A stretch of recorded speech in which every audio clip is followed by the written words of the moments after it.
ီးပန်းမှုဒဏ်နဲ့ကြုံတွေ့ခဲ့ရပွဲရှိတဲ့မြန်မာယူဆက်ခွန်တဲ့လာမယ့်ဧပြီလ17ရက်နေ့ကနေ24ရက်နေ့ထိအင်ဒိုနီးရှားနိုင်ငံမှာအေရှဖြစ်လက်ခံကျင်းပသွားမယ်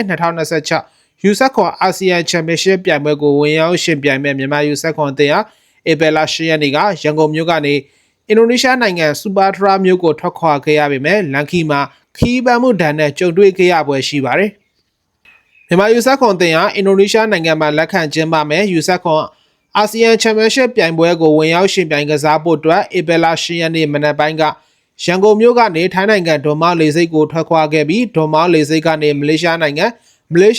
ကနေအင်ဒိုနီးရှားနိုင်ငံစူပါထရာမြို့ကိုအဆင့်ဆင့်ထွက်ခွာသွားရတာဖြစ်ပါတယ်။ရန်ကုန်မြို့ကနေအင်ဒိုနီးရှားနိုင်ငံကိုတိုက်ရိုက်ပြေးဆွဲတဲ့လေယာဉ်မရှိတာကြောင့်မြန်မာယူဆက်ခွန်အသင်းအနေနဲ့အခုလိုအဆင့်ဆင့်သွားရောက်ခဲ့ရတာဖြစ်ပြီးအချိန်10နာရီလောက်ကြာမြင့်နိုင်တာကြောင့်ကစားသမားတွေအနေနဲ့ခီးပန်းမှုတွေနဲ့ကြုံတွေ့နိုင်ခြေရှိတာဖြစ်ပါတယ်။ဒါကြောင့်မြန်မာယူဆက်ခွန်အသင်းဟာအင်ဒိုနီးရှားနိုင်ငံကိုဧပြီလ10ရက်နေ့ညပိုင်းဒါမှမဟုတ်ဧပြီလ9ရက်နေ့မနက်အစောပိုင်းမှသာရောက်ရှိနိုင်ခြေရှိပြီးတော့အသင်းရဲ့လေ့ကျင့်ရေးစီစဉ်တွေကိုဧပြီလ9ရက်နေ့ညနေပိုင်းလောက်မှသာပြန်လည်စတင်ပြုလုပ်နိုင်ပွဲရှိပါတယ်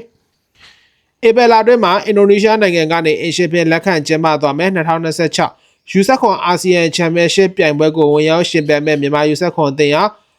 အုပ်စုပွဲစဉ်ဇယားရအုပ်စု B မှာထိုင်းအသင်းလာအိုအသင်းဖိလစ်ပိုင်အသင်းတွေနဲ့တအုပ်စုထဲကြောက်ရောက်နေလျက်ရှိပါတယ်။မြန်မာယူဆက်ခွန်အသင်းဟာ2026ယူဆက်ခွန်အာဆီယံချန်ပီယံရှစ်ပြိုင်ပွဲရဲ့အုပ်စုပွဲစဉ်တွေအဖြစ်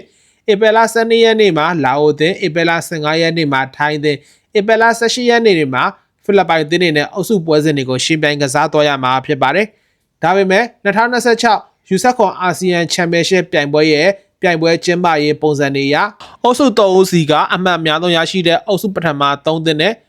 အကောင်းဆုံးအုပ်စုဒုတိယ1သင်းတို့ကသာဆီမီဖိုင်နယ်ပွဲစဉ်တွေကိုဆက်လက်ရှင်ပြိုင်ကစားခွင့်ရရှိမှာဖြစ်တာကြောင့်မြန်မာအသင်းအနေနဲ့အုပ်စုပွဲစဉ်တွေအဖြစ်ရှင်ပြိုင်ကစားသွားရမယ်လာအိုအသင်းဖိလစ်ပိုင်အသင်းထိုင်းအသင်းတို့နဲ့ပွဲစဉ်မှာပုံစံကောင်းတွေပြသပြီးရလဒ်ကောင်းတွေရရှိအောင်3ပွဲစလုံးဆွဲဆောင်နိုင်မှသာအုပ်စုဆင့်ကနေတလန်းနိုင်ဖို့မျှော်လင့်နိုင်မှာဖြစ်ပါတယ်။